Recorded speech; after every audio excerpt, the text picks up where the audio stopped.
Hello everyone, welcome to Polo Quantitative Study. So today I am going to discuss about the Newton's law of motion, and you all know that Newton's law is very fundamental in the mechanics as well as classical physics. So we will discuss Newton's all laws, that first law, second law and third law, and associated with the Newton's law there are several concepts. So all things I mean, so just let's start with Newton's first law. Okay, so Newton's first law means basically exactly what Newton said his theory in a book, that is the Principia.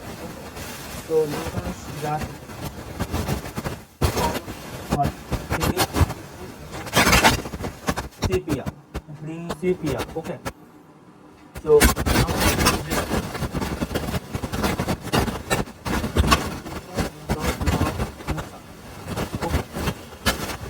this principle will be very important because it gives Newton again his own theory, that is first law, second law, third law, whatever.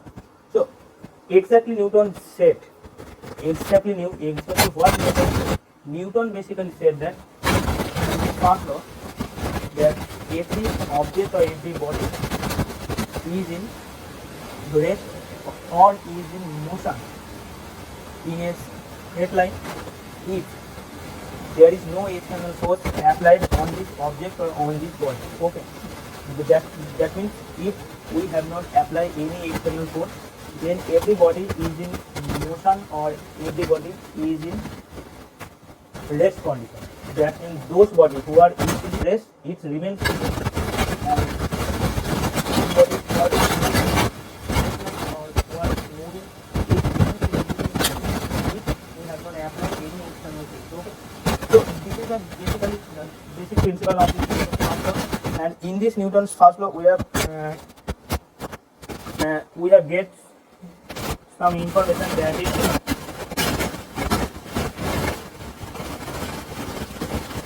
from first law. Newton's from first law we have get basically the two types of information, that is inertia and the force. Okay, just inertia and the force, these kinds of information we can get from this Newton's first law. Okay,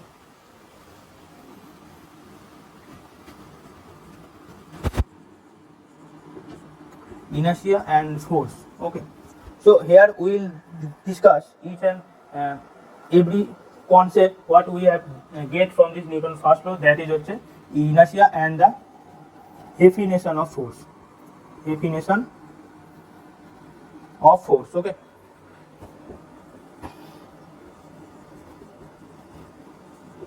okay, so we'll just discuss what is inertia, and after that we will discuss definition of force and whatever.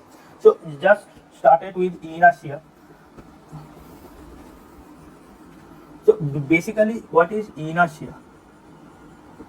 Basically what is inertia?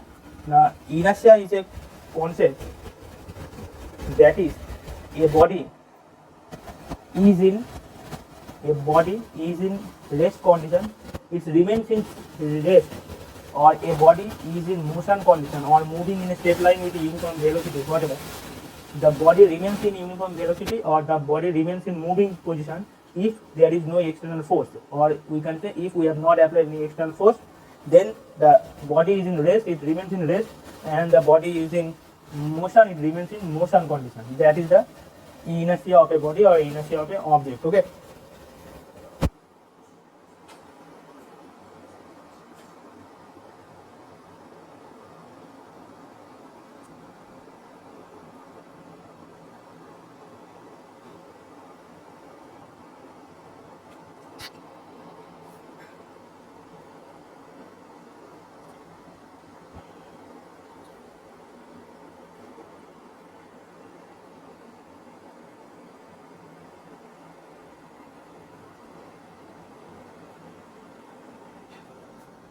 okay, so inertia basically what actually you can say resistance to change resistant to changes position of body. That means there is no external force. No external force. So that means F equal to 0. That means no external force. That means the rest position body always in rest, and the moving position body, that means those objects or those body who are is in moving condition is always moving if we have not applied any external force. Okay, so that is the basic concept of this inertia. Now I will discuss the what kinds of inertia. Basically three types of inertia: inertia of rest, inertia of motion, and inertia of direction. So just basically we will discuss the what it is, the various types of inertia. Okay, so first of all, the object is in rest position. That means we can say it is in inertia of rest position. Okay, inertia of rest. Second, the object is in moving with uniform velocity. That is, this means the object is in inertia of motion.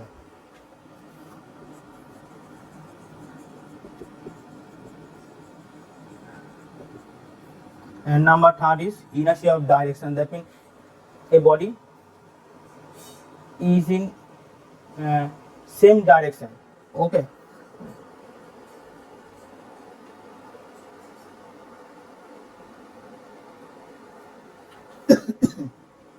that means a body wants to change its direction. That means the body's behavior, the behavior of the body is to change the direction. That is called the inertia of direction. Okay, its direction is not same. It's always changing. Okay, so that is the inertia of direction. Okay, so these kinds of inertia we have. So inertia of rest means the body is in always in rest position. Inertia of motion means the body is always in motion with uniform velocity, whatever. Inertia of direction means the body wants to change its direction. So that is the inertia of direction. Okay, so after that we will discuss various types of practical example or practical information. From this way we can easily understand which types of inertia we have applied, or which types of inertia is applied in our daily life. Okay, suppose you can say,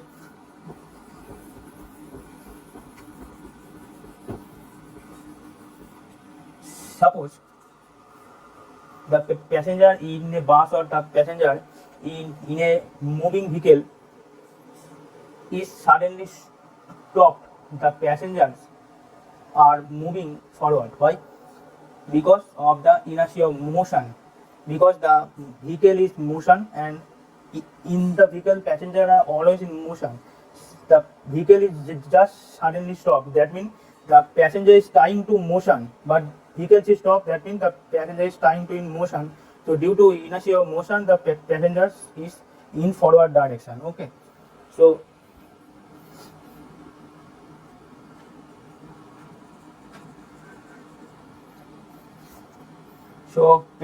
passengers in forward direction. Forward direction, that means inertia of motion. Okay. Now, suppose a vehicle is fixed. It is not moving, it is fixed. The passenger is in fixed. The passenger in this vehicle is fixed. Suddenly the vehicle is starting to move. The passengers is in backward direction. Why? Because the vehicle is fixed and the passengers are fixed position.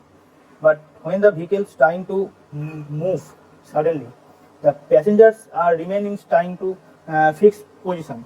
But due to inertia of rest, the passengers are backward direction. Okay, so passengers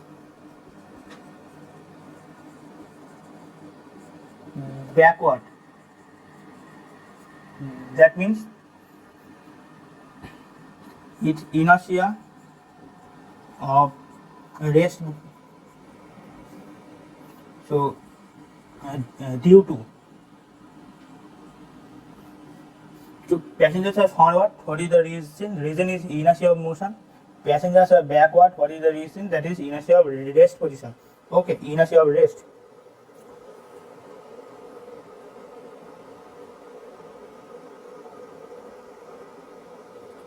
Suppose a long jump event, the athletics are trying to jump from a long distance. So what is the reason? That is the reason is inertia of motion. Okay, inertia of motion. Okay, and another thing is that is inertia of direction. Uh, Suppose when the wheel is greeding, then the spark is produced from these wheels, and this is the example of this inertia of direction, because the direction is always changing. So this is the inertia of direction. Okay, so these types of practical example we have happening associated with the inertia. So this is the all about this inertia, and after that we will go the force.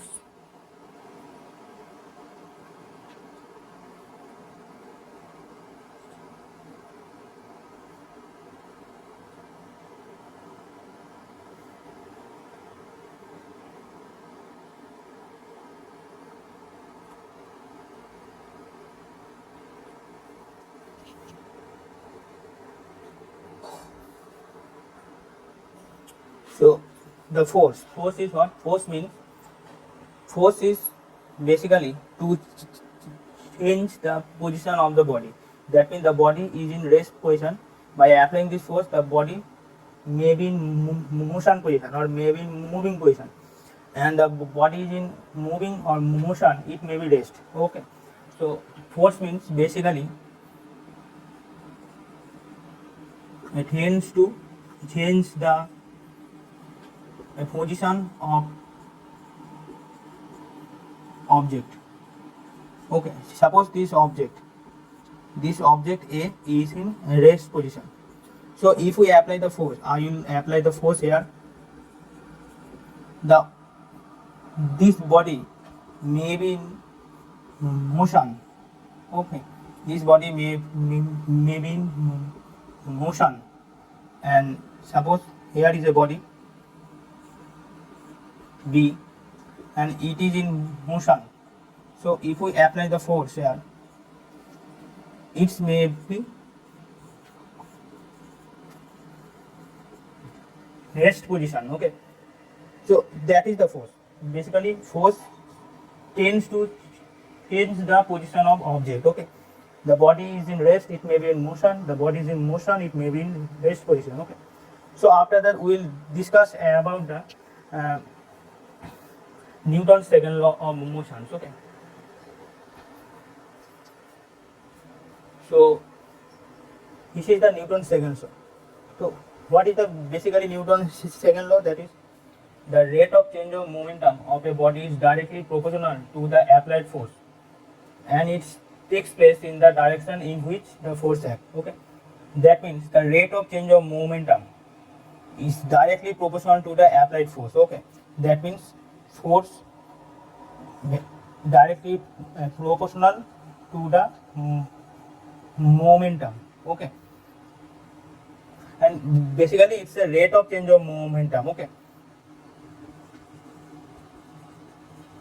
rate of change of momentum is basically directly proportional to the force, and it takes place in the direction in which the force acts. That means in which direction the force acts, this changing is moves to this direction. Okay, and it takes place in the direction in which the force acts. Okay, so that means force is this direction, so that means rate of change of momentum is this direction. Okay, so this is the Newton's second law.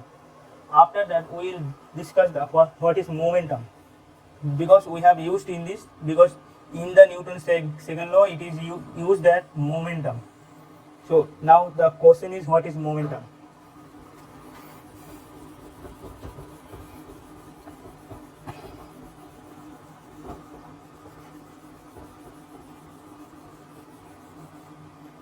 basically the momentum is denoted by P, and momentum means a product of mass and velocity. So if we consider mass is m and velocity is v, then we can write P equal to m into v. So this is the momentum equation. Okay, this is the momentum equation.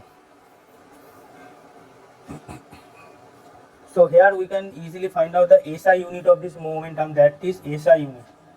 So basically mass means kg into velocity means the displacement by time. Okay, velocity means displacement by time. Okay, so meter by second. So this is the SI unit of this momentum. Okay, and the CGS gram into centimeter by second. Okay, this is the SI and CGS unit of this momentum. And after that, here is a derivation, and from this derivation we can get another important equation which is very useful for your mathematics as well as your problem solving mathematics. Okay,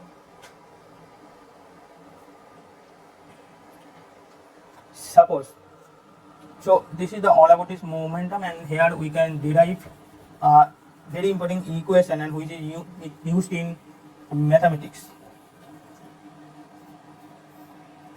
Suppose you have a body, and the mass is m, and this is the mass, its initial velocity is u, this is the initial velocity, and the final velocity is v, this is the final velocity.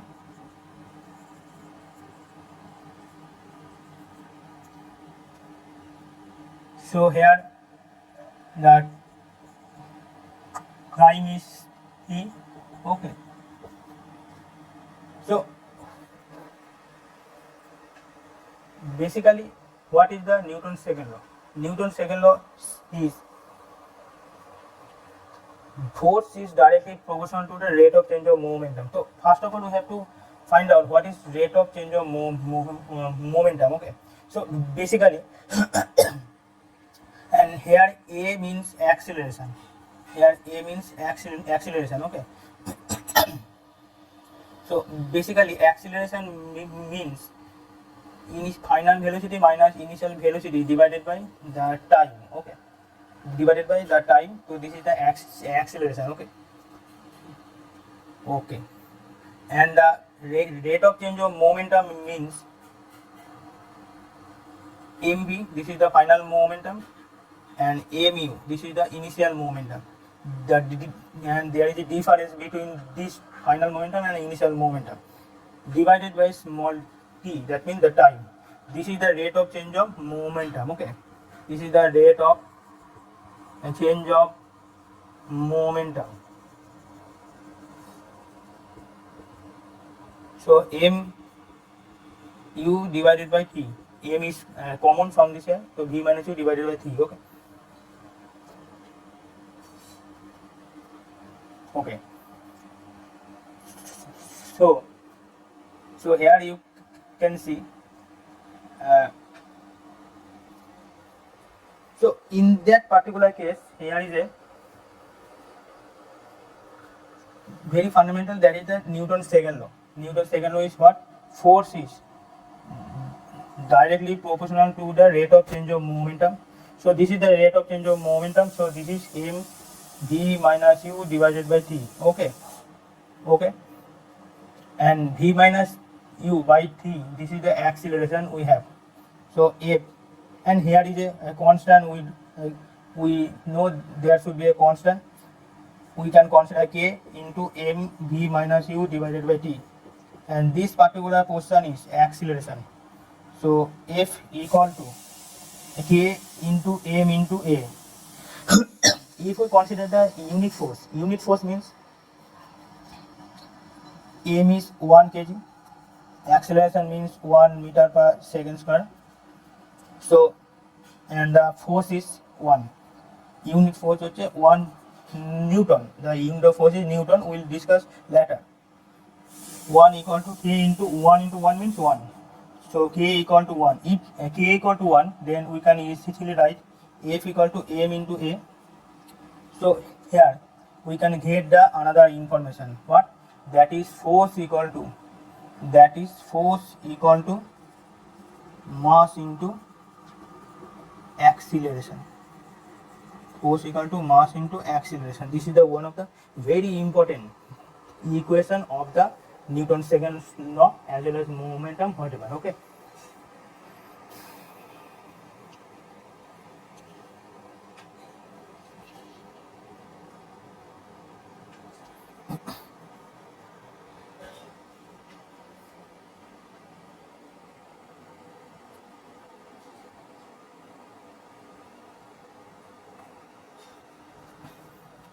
So now I will discuss the last topic of this session, that is impulse.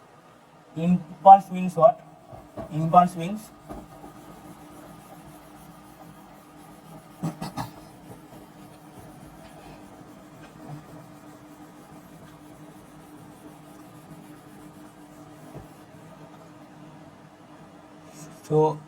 impulse.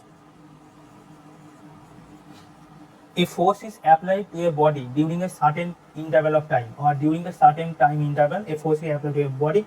This is called the impulse. Okay, so impulse means force into time. Okay, impulse means force into time, that is impulse. Okay. Okay, so this is the impulse, and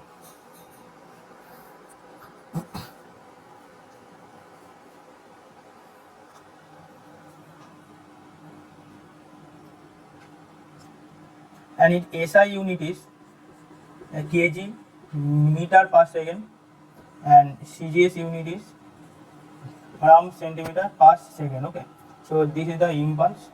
So it's very small topic, impulse. So this is the all about this session. If this session is helpful to you, then you can like, comment, share and subscribe my channel, and you can write your comment according to your requirement. So thank you everyone, thank you all.